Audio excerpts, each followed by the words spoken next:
आइए आज हम लोग तृणावर्त की उद्धार की कथा को हम लोग श्रवण करते हैं। एक दिन मैया लाला को खूब उछाल उछाल करके खिला रही थी। कन्हैया किलकारी मार कर हंस रहे थे। मैया खूब हंसा हंसा कर कन्हैया को खिला रही थी। पर उछालबों को जब बंद कर दे मैया, सोई कन्हैया रोने लग जाए। मैया के तो हाथ दुखन लगे। मैया सोचती थी कि कब तक ही लाला को उछालूं, और जब उछालना बंद कर दो तो ये मेरा लाला जो है रोवे लग जाए। तो मैया गोद में लाला को लेकर अपना स्तनपान करावे लगी। मुग्ध हुए माधव मैया का दुग्ध पान कर रहे थे, स्तन पान कर रहे कि तिरछी निगाह से देखा कि तृणावर्त नाम का एक दैत्य चक्रवात का रूप धारण किए चला आ रहा। भगवान मन में मुस्कुराए कि मैया तो ज्यादा दूर नहीं उछाल पा रही है, सो मामा जी ने उड़न खटोला भेज दियो। अब मैया गोद में नीचे उतार दी तो नेक हमो घूम के आवे। लाला सोच रहे पर मैया उतारती ही नहीं। सो धीरे धीरे प्रभु ने अपना वजन बढ़ाना प्रारंभ कर दिया और प्रभु इतने भारी हो गए कि मैया को गोदी में रखना मुश्किल पड़ गया। लाला को उठाकर धरती में बिठा के मैया आंखें फाड़ कर देखने लगी कि हे राम, हे भगवान, मेरे हल्को फुल्को नेक सो छोरा अचानक इतने वजनदार कैसे है गो। अब हाल ही में मैं तो जाको उछाल उछाल कर खिला रही थी, अब तो मेरी गोदी में भी ना बने। माधव ने मैया के मन को मोहित कर दिया और यशोदा माँ को भ्रम हो गया। रे राम राम, 2 घंटा से अपने लाला को दुग्ध पान करवा रही हैं और मालूम पड़े कि ज्यादा दूध पी लियो तो ज्यादा भारी है गो। सो आंगन में उतार कर मैया वो बोली, बेटा कलुआ, खेल कूद के दूध हजम कर ले, जब हल्को हो जाएगो तब गोदी में ले लूंगी। और आंगन में ही छोड़कर मैया भीतर गृह कार्य में चली गई। तृणावर्त को अवसर मिल गया था कि माँ चली गई घर और कन्हैया बैठे अकेले। वेग से आया हुआ भगवान को उठा करके कंधे पर बैठा करके आकाश में ले गया। भगवान भी उड़े चले जा रहे हैं। तृणावर्त के कंधे पर बैठे भगवान मुस्कुरा रहे हैं और पूरा ब्रज प्रदेश देखने लगे। ये ललिता के घर है, ये मधुमंगल का घर है, ये छिपी गलियां हैं, ये कुंज गलियां हैं, ये प्रेम गलियां हैं, ये सबरी गलियां हैं। सबरे मोहल्ले भगवान ने तृणावर्त के कंधे पर घूम लिया।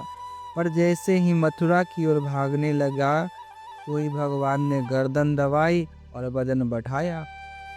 भगवान इतने वजनदार हो गए कि तृणावर्त घबरा गया। मन में सोचने लगा कि जल्दी जल्दी कहीं मैं बालक के धोखे में कोई काला पत्थर तो नहीं उठा लाया। ये बालक है कि पहाड़ है। बार बार पीछे मुड़कर तृणावर्त देखता है और भगवान को हंसी आने लगी। अरे मेरे भक्त पत्थर में भी मुझे देखते हैं और ये मूर्ख मुझ में पत्थर को देख रहा है। चलो इसकी खोपड़ी पत्थर से ही फोड़ूंगा। प्रभु ने तृणावर्त की इतनी जोर से गर्दन दबाई कि छटपटाता हुआ धम से तृणावर्त का पत्थर पर आकर सिर पड़ा और गिरते ही गोविंदाय नमो नमः हो गया। तृणावर्त का अंत, तूफान शांत हुआ और फिर मैया दौड़ कर बाहर आई। और बाहर आकर जब मरा हुआ तृणावर्त देखा तो लाला को देखा तो मैया ने लपट करके लाला को गोद में उठा लिया। और मैया विचार करने लगी, हे भगवान, अब मोको पक्को विश्वास है गो कि कौ काहो के ना मारे, पापी अपने आप हम स्वयं मर जावे। मैंने काऊ को का बिगाड़ दियो जो रोज रोज के कोई ना कोई चले आवे और अपने आप मर जावे। ऐसे अपने मन को समझाती हुई मैया लाला को घर लेके चली गई। इसी प्रकार एक दिन मैया लाला को प्रेम से स्तनपान करा रही थी। बड़ी देर हो गई। मैया जब लाला को स्तन पिलाना बंद कर देती तो लाला रोने लग जाते और मैया फिर पिलावे लग जाती। अब मैया दूध पिला रही थी और घबरा रही थी कि लाला ज़्यादा दूध पियोगे तो पेट का ही खराब हो जाएगा। तो मैया ने क्या किया कि दूध पिलाती पिलाती लाला के पाँव के तलवे के धीरे धीरे उखले उंगली को फेरवे लगी। लाला को गुदगुदी होने लगी और लाला हंसने लग गए। हंसी आ गई तो स्तन अपने आप ही मुंह से छूट गए। मैया प्रसन्न हो गई कि लाला हंसते रहे और दूध पीना भी छोड़ दिए। पर हंसते हुए लाला का मुखमंडल जब मैया ने ध्यान से देखा तो खिलखिलाते हुए लाला के मुख के भीतर सारा ब्रह्मांड दिखाई पड़ रहा है। मैया घबरा गई कि हे भगवान, हे भगवान, ये नदी पहाड़ कैसे दिख रहे हो। डर के मारे मैया ने तुरंत अपनी आंख बंद कर ली और आंखन को मीदने लगी तो भगवान ने भी मुख बंद कर लिया। एक झलक दिखलाकर मानो भगवान कहना चाहते, मैया तू मेरे पेट खराब हो गए की चिंता मत कर।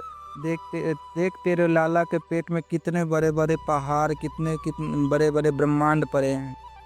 तेरे इस स्तन के पान करने से मैं ही तृप्त नहीं हो रहा हूँ। मानो कन्हैया कह रहे कि पूर्ण विश्व का ब्रह्मांड के अनंत जीव तृप्त हो रहे हैं। प्रभु ने मैया को अपना श्रीमुख में 2 बार विश्व दर्शन कराया है। एक बार यहाँ दुग्ध पिलाते हुए और दूसरी बार भगवान ने लीला किया वहाँ पर मिट्टी खाने के बाद में कराया है।